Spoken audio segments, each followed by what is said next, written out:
Hello everyone, আসসালামু আলাইকুম। আজকে আপনাদের সাথে খুব সহজ একটা রেসিপি রান্না করে দেখাবো। ছোট মাছের চচ্চড়ি রান্নার সেরা রেসিপিটা আজকে আপনাদের সাথে শেয়ার করব।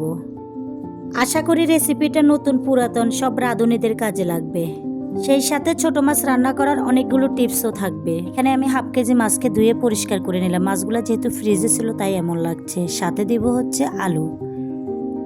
সাধারণত মাছের সাথে আলুটাকে যতটা চিকন চিকন করে দিবেন ততটাই খেতে খুব মজা হবে, দেখতেও মানাবে, অনেকটা সুন্দর লাগবে। ছোটো মাছে যত বেশি পেঁয়াজ দিবেন মাছটা খেতেও খুবই দারুণ হবে। এখানে আমি 5-6টা পেঁয়াজকে সুন্দর করে কেটে নিলাম। কাঁচামরিচ না দিলে তো ছোটো মাছের রান্নাটাই অসম্পূর্ণ থেকে যাবে, তাই কয়েকটা কাঁচামরিচও কেটে নিলাম। টমেটো নিতে গিয়ে ফ্রিজে দেখি শুধু একটা মাত্র টমেটোটাকে সুন্দর করে কেটে নিলাম।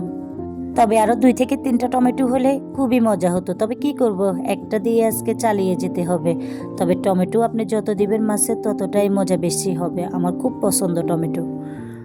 মোবাইলটা অন করতে ভুলে গেলাম, যার জন্য তেলের ভিতরে পেঁয়াজ দেওয়ার ভিডিওটা আপনাদের সাথে শেয়ার করতে পারলাম না। আমি তেলের ভিতরে পেঁয়াজ কাঁচামরিচ দিয়ে ভালোভাবে নেড়ে চেড়ে নেব। তেলের উপরে পেঁয়াজটা ভালোভাবে ভাজা হয়ে গেছে। এর ভিতরে দিয়ে দিলাম রসুন বাটা আর সবগুলা মশলা দিয়ে দেবো। মশলার মধ্যে হচ্ছে হলুদ, মরিচ, জিরা গুঁড়া, ধনিয়া গুঁড়া, লবণ। দেওয়ার পরে আমি ভালোভাবে কষিয়ে নেব। এর ভিতরে আমি সামান্য পরিমাণে একটু পানি দিয়ে দেব। পানিটা দিয়ে ভালোভাবে মশলাটাকে কষিয়ে নেব। কষিয়ে এর ভিতরে আমি ভালো করে ধুয়ে পরিষ্কার করে রেখেছি মাছটা দিয়ে দেব। মাছগুলো আমি 1 সপ্তাহ আগে ফ্রিজে রেখেছিলাম, যার কারণে মাছের কালারটা এমন হয়ে গেছে। প্রথম যেদিন রান্না করেছিলাম সেই দিন একবারে দবদবে সাদা ছিল। ফ্রিজে রাখার কারণে কালারটা একটু নষ্ট হয়ে গেছে, তবে স্বাদটা কিন্তু নষ্ট হয়নি। খাওয়ার পরে খুবই টেস্টি হয়েছিল। এখন আমি মশলার ভিতরে মাছটাকে দিয়ে উল্টিয়ে পাল্টিয়ে ভালোভাবে একটু নেড়ে ছেড়ে নেব। যেহেতু পরে মাছটা তেমন একটা নাড়া যাবে না, যত বেশি নাড়বেন তত বেশি ভেঙে যাবে। ছোট মাছ দেওয়ার পরে মশলাতে ভালোভাবে উল্টিয়ে পাল্টিয়ে দিতে হয়, তবে পরে যখন আপনি বেশি একটা নাড়তে যাবেন মাছটা ভেঙে গুঁড়ো গুঁড়ো হয়ে যাবে। এর মধ্যে আমি এখন দিয়ে দেব আলুগুলো। দেশি আলুটা দিয়ে মাছ রান্না করলে খুবই মজা হয়, বিশেষ করে ছোট মাছ। এই আলুটা আমার এতটাই পছন্দ, সেজন্য আমি সবসময় চেষ্টা করি এই আলুটা খেতে। আলুটাকে দিয়ে আমি ভালোভাবে নেড়ে ছেড়ে 10 থেকে 15 মিনিটের জন্য ঢেকে দেব। ঢাকনাটা তোলার পরে দেখুন মাছটা কি সুন্দর একটা স্মেল আসলো। এরপরে আমি হালকা একটু নেড়ে ছেড়ে দেব। আরেকটা কথা কিন্তু আপনাদের সাথে শেয়ার করা হয়নি, সেটা হচ্ছে পানি। আমি মাছের ভিতরে কোনো পানি দিব না, মশলার উপরে কষিয়ে মাছটা রান্না করব।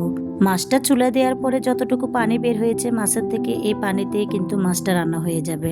এখন আমি দিয়ে দেব টমেটোগুলো। এমন ছোট মাছ হলে আর কোনো কিছুই লাগে না, অনায়াসে 2-3 প্লেট ভাত খাওয়া যাবে।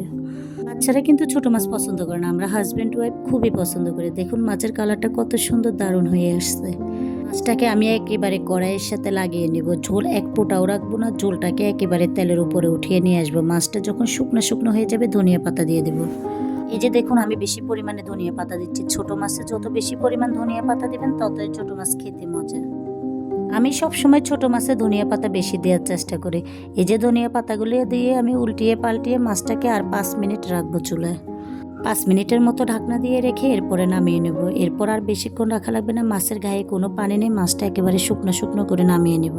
ছোটবেলায় মাকে দেখিয়েছিলাম এভাবে করে মাছ রান্না করতে। মাছে কোনো পানি থাকবে না, মাছটা একেবারে তেলের উপরে নিয়ে আসবে।